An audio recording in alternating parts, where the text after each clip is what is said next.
What is intelligence? Is it something we're born with? Do we need it in order to live a quality and fruitful life? Are good grades in school directly correlated with high intelligence? Does being highly intelligent make us better than everyone else? Some people certainly think so, but it could be argued that intelligence is one of the most flawed metrics we use to measure someone's worth in society. We would argue that anyone is capable of being intelligent, but what does that really mean?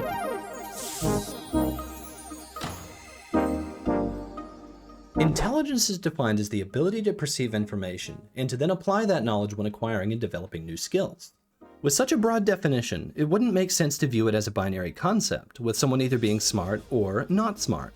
Learning to carry out new tasks may be easier for some than others, but that also depends on the task someone is trying to perform. A coal miner probably hasn't had much intellectual stimulation throughout his life, and would likely find it near impossible to write a dissertation on the delayed repercussions of the Gregorian psyche. But someone who could write that dissertation probably couldn't make it more than 11 minutes in a coal mine. Is it really reasonable to say that a man in a remote African village who constructs a windmill from scrap metal is any less intelligent than someone who scored highly on an IQ test? In our current society, people who excel in creative or resourceful thinking are often thought of as secondary to those more inclined towards academic or mathematical ability.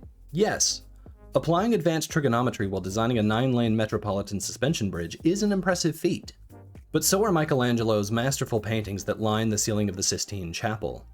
Some intelligent people are proficient at using the right, more creative side of their brains, while some people are predominantly left-brained academic thinkers, but many people can even use both when solving problems.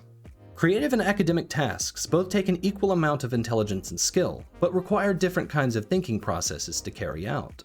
Considering no two brains are the same, is it really fair to compare each other as simplistically as we often do? As children, we are heavily influenced by the environments and people we associate with.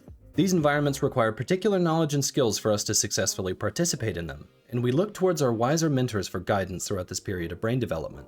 Whether or not we emerge from childhood as well-rounded and intelligent individuals is widely determined by our environmental circumstances. A child whose mother is a nurse and father is a carpenter will likely gain a mix of useful information and practical skills, which can come in handy later in life. A child raised by a pair of unemployed compulsive porcelain doll hoarders probably won't blossom into adulthood with the same amount of worthwhile knowledge. This is why cultivating a healthy environment for a child's cognitive development is essential to their quality of life later down the track. Although some of us may be gifted with a certain level of intelligence, knowledge and problem-solving skills are not something we are born with, and aren't predetermined by our genetics. Overall intelligence is something you acquire and nurture throughout development into adulthood. As children, students, and even as adults who are long past our years of brain development, there is no endpoint for developing intelligence. All of us are lifelong learners who are all capable of further increasing our base of knowledge and abilities, but many people and institutions don't see it this way. Schools are a perfect example. Many of us who have experienced mainstream Western education will likely have many vivid memories of being made to feel inadequate after failing at something, either by our peers or teachers who we perceived as being smarter than us. We often don't recognize that Western-style formal education is a very specific environment, requiring a very specific set of skills. Skills that we must acquire over a very long period of time. Skills that are a nightmare for many people to develop.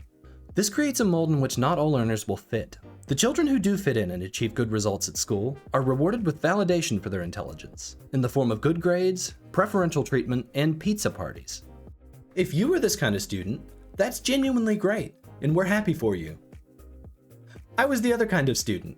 The ADHD kind who couldn't sit still, couldn't focus, couldn't get to class on time, couldn't remember to pack homework the night before, and who couldn't stand the assessments that school subjected us to. This is hardly a unique story, with thousands of us who are now in adulthood and still salty that we were excluded from the pizza party just because we were bored and threw a muffin at someone in class. Students like us with ADHD, autism, or who come from unstable home environments that didn't support our intellectual growth are often considered bad kids, who were too lazy and unintelligent for teachers to bother granting any extra attention. This is a common tragedy of our educational system, as neurodivergent people are quite capable of incredible achievements. We just don't learn effectively in the rigid structure that schools expect us to fit into. The method in which we test students in school is absurd. You are given a set of loosely connected facts and information, then expected to memorize them and belch them onto a page at the end of each term. Sure, you might learn a few useful things along the way, but tests aren't designed to teach you practical skills and how to apply them when solving future problems. They're designed to get a median number of students to pass, in order to make the school look good on paper and secure more funding, so they can test more students and secure more funding. and rinse and repeat. But of course, the median number of students in schools doesn't include all students in schools. This does a serious disservice to every student, with the high achievers not functionally learning much that will assist them in adulthood, and with the low achievers getting the same result, but hating themselves for it in the process. Neurodivergent or not, the many kids who don't receive the highest numbers on tests leave school feeling incompetent and stupid, as if intelligence is something you can measure with a standardized test. Many of us may feel like we aren't intelligent, or even dumb. But what does that actually mean? It is ridiculous and even harmful to label someone as stupid just because they don't have a mass amount of knowledge stuffed into their brain, because a large portion of what we know is a product of our environments growing up. However, what could rightly be considered unintelligent is a lack of curiosity and willingness to learn. If we don't want to ask questions, or are not allowed to ask questions, our cognitive development is severely stunted. Critical thinking is a skill which allows us to expand our knowledge and how we use it. So if we don't question ourselves and everyone else, we are less likely to build on our base of information, which allows us to gain a higher sense of self-awareness and maturity. Not everyone is in a position that allows them to be a free thinker, but some people are and actively choose not to be. This kind of person halts their own intellectual growth by assuming they already have all of the answers. People who have a shallow pool of information to draw from often believe they're smarter than they actually are, because they have no reference point of how much more information is out there. This is what we call the dunning-kruger effect. We see this when your very colorful aunt insists that essential oils can cure your daughter's asthma, even though she only has a basic understanding of the compounds contained within these oils and even less understanding of respiratory conditions. And your daughter doesn't have asthma. Or when a US president asserts that he's a very stable genius, even though he can't explain what the nuclear triad is, but then suggests we use it to blow up a hurricane. The difference that makes someone a free thinker is knowing how much you don't know and being content with that. We don't need to know everything, but if someone is willing to learn more, we should always be supportive of their curiosity.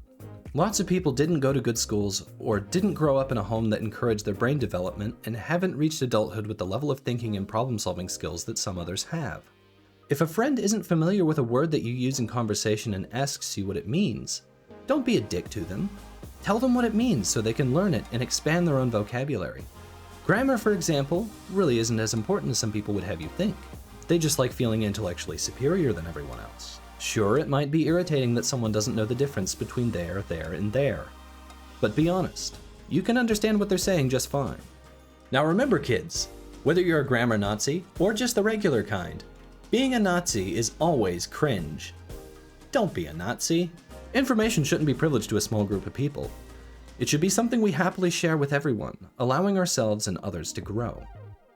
We currently measure intelligence in a self-serving way that excludes the people we've already determined aren't as smart as us. This is not only harmful to those people, but artificially inflates our egos rather than stimulating genuine curiosity and prompting us to take a more nuanced approach to how we understand intelligence. Everybody can be intelligent.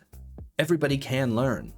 We need to build a society that meets everyone where they're at intellectually, guiding and assisting each other to raise our collective knowledge in order to foster the cognitive growth that will improve our quality of life. A quote commonly attributed to Albert Einstein neatly sums up how we should all understand intelligence. Everybody is a genius, but if you judge a fish by its ability to climb a tree, it will live its whole life believing that it is stupid. We should all be curious. We should all challenge our assumptions, and we should all be excellent to one another. If the creation of this content brought you any combination of joy, arousal, curiosity, perceived enlightenment, or amusement, it would be greatly appreciated if you press the corresponding buttons which indicate that is the case. It would be particularly helpful if the like button were smashed, the bell were rung, finishing with a subscription to ensure you get more of this every Friday.